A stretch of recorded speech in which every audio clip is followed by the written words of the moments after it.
All right. Welcome, welcome, welcome. Welcome on in to the latest episode of the Off Air Podcast.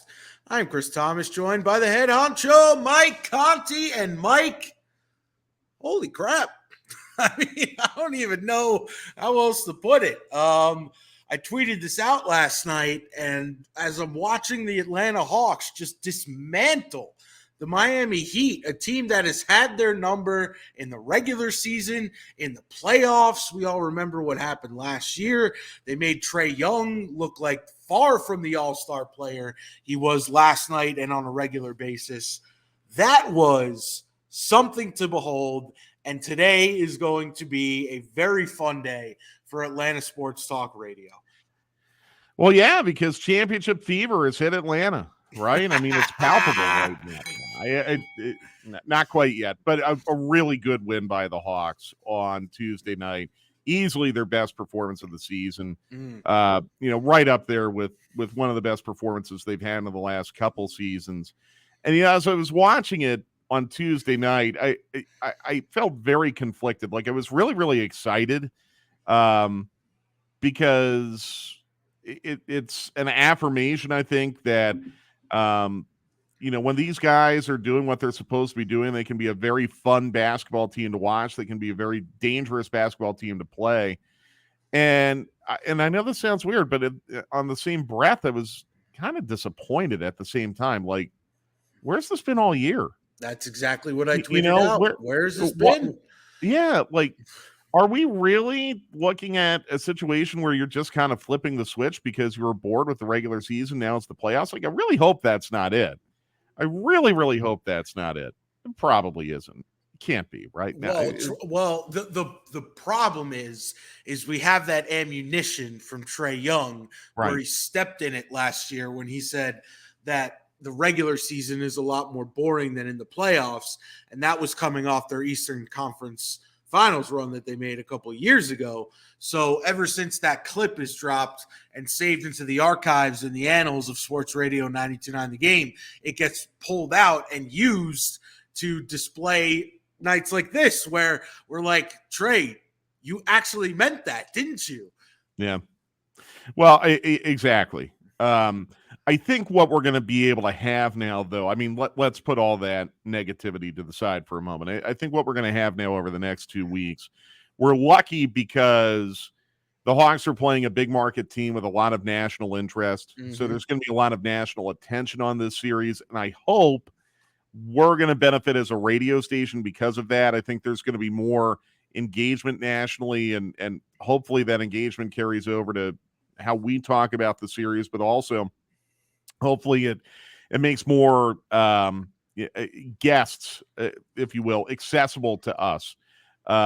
Because, I mean, the Stephen A. Smiths are going to be tracking this series, and the Jalen Roses and the Charles Barkleys. Like, they're going to be interested in this series. That, with all due respect, a Hawks-Bucks series probably doesn't have the same level of attraction. I also, a little bit sad for the Hawks in a way. I think they would have matched up better with Milwaukee than Boston. Agreed. Tough matchup either way. I think the Celtics matchup's a really, really difficult series. But then again, I thought the Hawks had no chance going into Miami and winning a play-in game there. No chance. So never say never. I mean, anything is possible, to quote Zaza Pachulia and Kevin Garnett.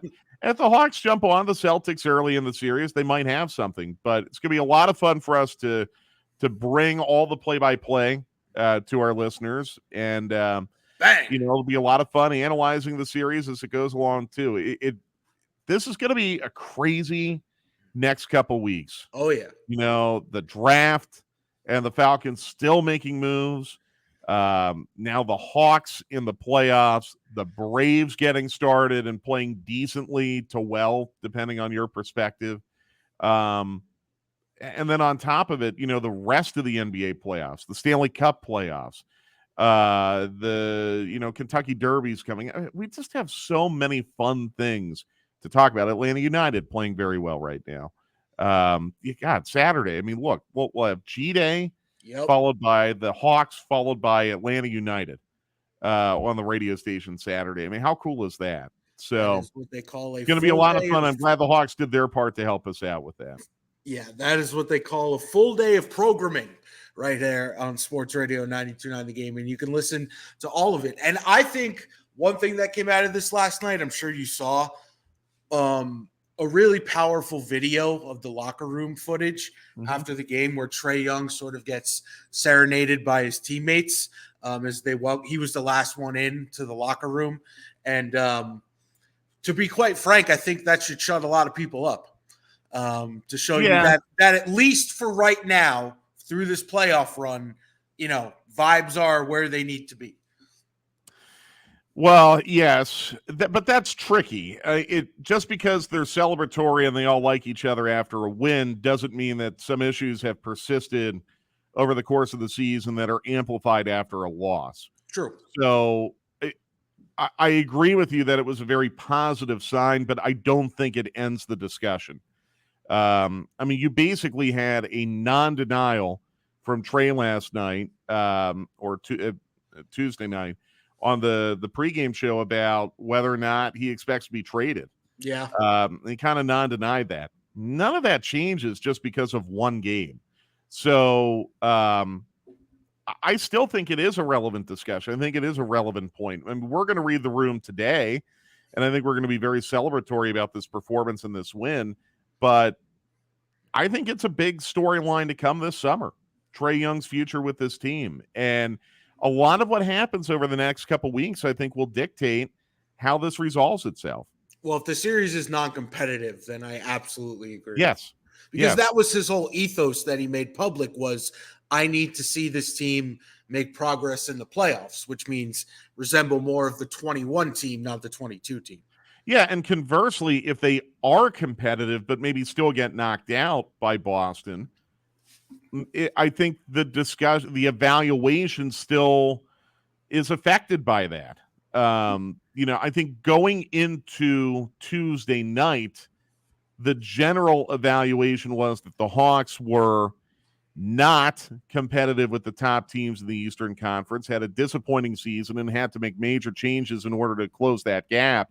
If they can prove that they've closed the gap, even if they don't win a series against the Boston Celtics, I think that changes the entire complexion of the offseason. Yep. And Trae Young's future with this team. So, look, the reports, the rumors, they've got to be coming from somewhere. No one's making them up. No. Especially from the outlets they're coming from. Right, yeah. No, I mean, this isn't just throwing stuff against the wall. Now, I do think there has been some reporting where the words might and could and possibly are doing a lot of work in those reports. Extrapolation. Yeah. But again, I think the general vibe is not made up. And it was good to see the Hawks celebrating the way they were last night and how happy they were, and Trae being a part of that. But I don't know if I would quite go as far as you. I mean, I think it's still very much a discussion point, very much a talking point, and something that we're going to really have to be very, very vigilant of over the next couple weeks. Did you read anything in between the lines, by the way, with that exchange with Jamel McMillan? No. It was just a basketball thing. I thought it was a basketball thing, and I didn't really think it was even that major. I mean, shoot, in the last 2 days, we've seen teammates punching each other, teammates being restrained from going after each other. Like, no, that's a basketball thing. And Trae's a competitive guy, and I don't think it helped that the target of his words was Jamel McMillan. I mean, if it were Joe Prunty or Mike Longobardi or one of the other assistant coaches, we probably wouldn't even be talking about it right now. Yep. No, I didn't read anything into it at all. And I don't really think any of it was necessarily discussed or addressed after the game, to my knowledge. I haven't seen anything. I didn't hear anything about it either. I think it sort of just gets washed away in the victory, and we just move on and move forward. So positive vibes for the Hawks for now, and we shall see. We await the Boston Celtics and maybe possibly future Hawk, Jaylen Brown. Oh, we can only hope. I love that guy. So do I. On that note, to some more somber news, Mike, because I don't know about you, and I'm pulling this up right now. I think I've been priced out of football because the newest Sunday ticket package prices have been announced.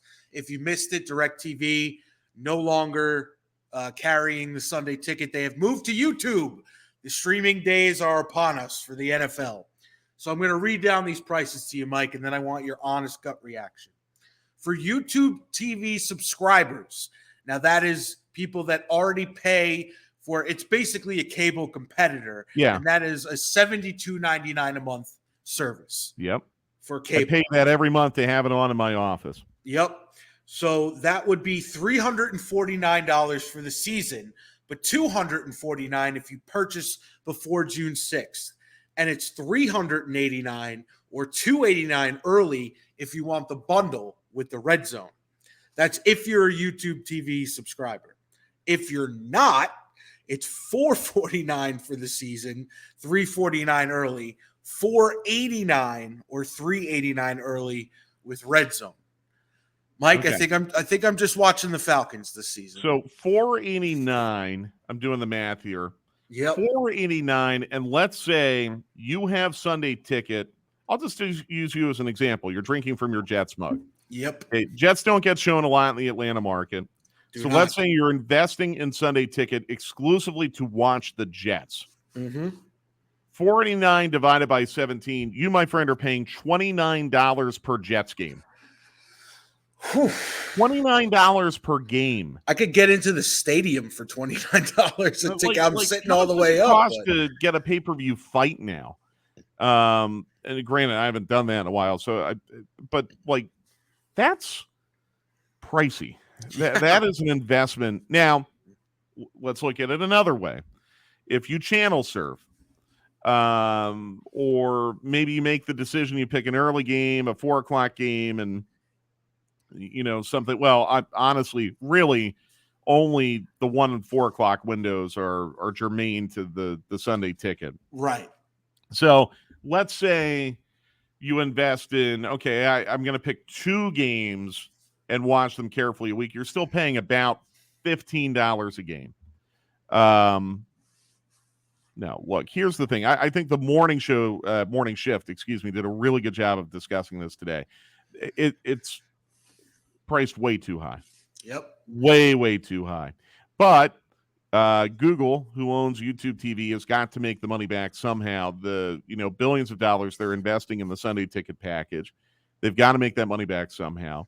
They're hoping, I'm sure, to make a lot of that money back by selling YouTube TV subscriptions. Yep. And that does help to mitigate the cost a little bit.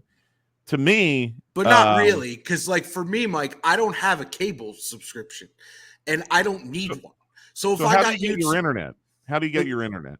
Through Xfinity. Okay, so you do have cable. But I mean, I have channels 2 through 11. I don't have. But see, that's my point. I love this whole cord cutting idea that I'm cord cutting, so I don't have to pay a cable bill anymore. You still need the cable company for your internet. Yeah. It's actually kind of funny now how everything is spinning back towards cable TV is actually now becoming your better deal again. I think because of bundling. I think it's not even close. Yeah. But it's nuts how just dramatically that shifted. Because, probably 5 years ago, if you just wanted to have internet and Sling and Hulu, and then have rabbit ears on your TV for the networks, and maybe, an ESPN Plus subscription, you could probably pull that off for, I don't know, put the internet part of your bill out of it. You could probably pull that off for $30, $40 a month. Now, forget it. Look, I guess I'm a bad example, but I have Comcast cable, or Xfinity, for my internet. Hey, they're a sponsor. Yeah, and I have them for my internet, and I have them for my TV as well, because I can't get satellite service on my lot. I have too many trees, so I have them for my internet and my TV. But now on top of it, I've had to subscribe to Apple Plus for the MLS package. That's right. What is that, 100? That's 100 for the MLS? 79 something. Okay. which is ironic. They actually then, after I signed up, they sent out a promo code for all the people who work for the league to get it for free. Oh, And you're kidding me. yeah, so I gave it to Yeah. my wife instead. But yeah, I mean, I could have saved money there. So, I'm paying an Apple Plus subscription, I'm paying a Netflix subscription, I'm paying a Hulu subscription, Paramount Plus, Peacock, HBO Max. Like, where am I benefiting now from having all of these subscriptions, and or where am I benefiting from the cable TV? But both Yeah. gotten very, very blurry. And No, this is the morning shift made very, very accurately today. It's not necessarily a benefit now to cut the cord anymore. No, it's not. And it's something that I think personally, like you said, has gone completely back the other way. If you add up all the streaming services that are out there, it sort of defeats the purpose of what the initial plan was for these subscription services. Because people initially were like, okay, I'll get Netflix and I'll get HBO. And you combine those two and it's $23 a month. And then I pay $60 for cable. So now you're at $80 a month. So now you just listed off 7 different subscription services that you have that probably total closer to between $75 and $100 plus your cable. So now you're at $125 to $150 range plus your internet, which is another $100 a month minimum if you get the basic service. I mean, I know here in the city I don't even want to say what I pay for internet here in the city. It's so damn expensive. Yeah. And it's really gotten to a point where what's the tipping point? And I think we may see something like this Sunday Ticket with the outrageous price point that they set for it be that tipping point, because it's something that so many people subscribe to, but a lot of the average people like you and me who work for a living and aren't multimillionaires just can't write off as this is a whatever thing. This is real money we're talking about. There is no way I would pay even half of the base value on Sunday Ticket. Yeah. Like half the base value, if you're a subscriber as I am and you get it before June 6th, is what, $279 you said? $280? Yeah, before June 6th is $289. Okay. If you so are half of that would be $145. I wouldn't even pay that. And that's if you're a YouTube subscriber. Right, which I am. If you're not, then it's $349 for the early. I wouldn't even pay half that. It's ridiculous. And Chris, you're right. And I honestly think this might be an issue that Major League Soccer is dealing with right now. I mean, there are reports that the subscription numbers are way, way below projections right now. If you overprice it, if you overprice it, you're going to be in trouble. And you have to price it in such a way that you're going to be able to introduce people to the product first and then raise the price. So I'm with you. I think they got this price dead wrong. I understand, again, why it's as expensive as it is, because Google paid billions of dollars for the package. Sure did. But no, it's too much. It's way too much. Especially because, Mike, you know what we can all do? 3 seconds after a play happens, you can get it right here. I'll take it a step further. More and more games are on national television now. You have a Sunday late game that's nationally televised, a Sunday night game, a Monday night game, a Thursday night game, weekend games after college football season. They're talking about now maybe doing another national TV package. Like, you're getting to the point where, like, again, if you're the Jets and you live out of market, the Jets are probably still going to be on national TV at least 3 or 4 times a season. Especially if they get Aaron Rodgers. They could be on national TV 9 or 10 times a season. And at that point, basically you're catering to the Jacksonville Jaguars fan that lives in Casper, Wyoming. Yeah. And that's a good pull. Yeah. Or the the Denver Broncos fan, because they were awful to watch this year. The Denver Broncos fan that's watching in Grand Rapids, Michigan. Like, like again, I grew up in Philadelphia. I still pay attention to the Eagles. I'm more of a Falcons fan now than an Eagles fan, but I still pay attention to the Eagles. Eagles are the defending NFC champions. They're going to be on national TV probably 10 times this season. Why do I need to pay $300 to watch the other 7 games? When, as you said, yeah, I can get the highlight on my phone, or I can just listen to the radio. I have a Sirius XM subscription. Merrill Reese is just fine with me. That's all I need. I don't need the video. I just need Merrill to tell me what's going on. Yeah. And like I said, if Jalen Hurts runs one back for 97 yards on a scramble, I'll see it pretty quickly. It will be on Twitter before you could text your friends about it. Exactly right. Somebody will be posting. So NFL, lower your damn prices. Thank you. That's my PSA. Another PSA that I have is I don't like it when sportscasters do too much. And this is an example of the audio that I'm going to play for you. I think RG3 is really good.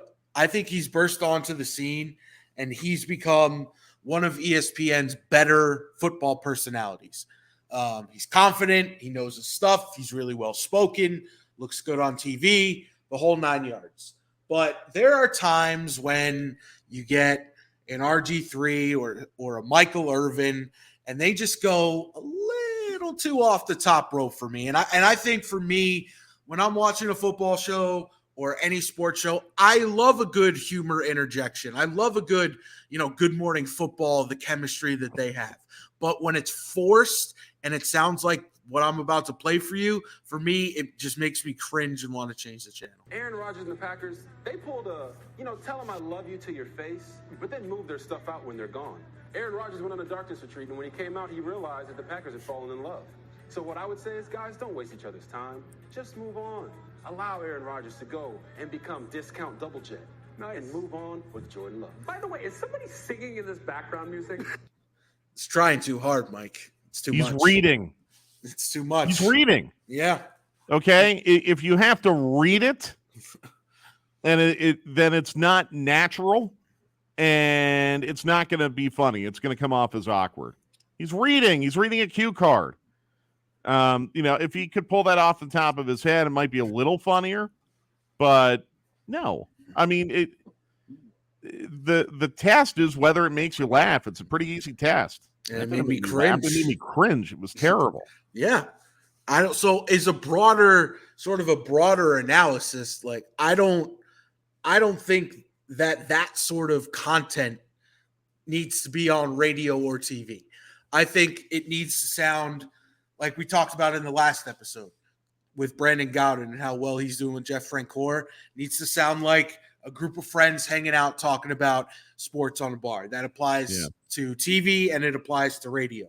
When you force to use John Chucker, he's going to smile when I say this, a gimmick that was on TV right there, that it just doesn't land. It doesn't work. No, I agree. And it's a shame, too, because I do like Robert Griffin III. I think he's very good. I think he's excellent in the college football booth with Mark Jones. I think he does a really good job on NFL Live. I like his insight. I think he's a very, very unique former player in that his skill set was very dynamic, and therefore he can provide analysis in a lot of different ways. I love the way that quarterbacks analyze the game because they just see the game in a completely different light as you and I, which is why I love Dave Archer and his analysis so much. Quarterbacks just they see the game in like a fourth dimension that you and I can't see. So I love RG3. RG3 does not need to do that to be remarkable or good or impactful in any way, shape, or form. And I hope someone who RG3 trusts in this industry will communicate that to him.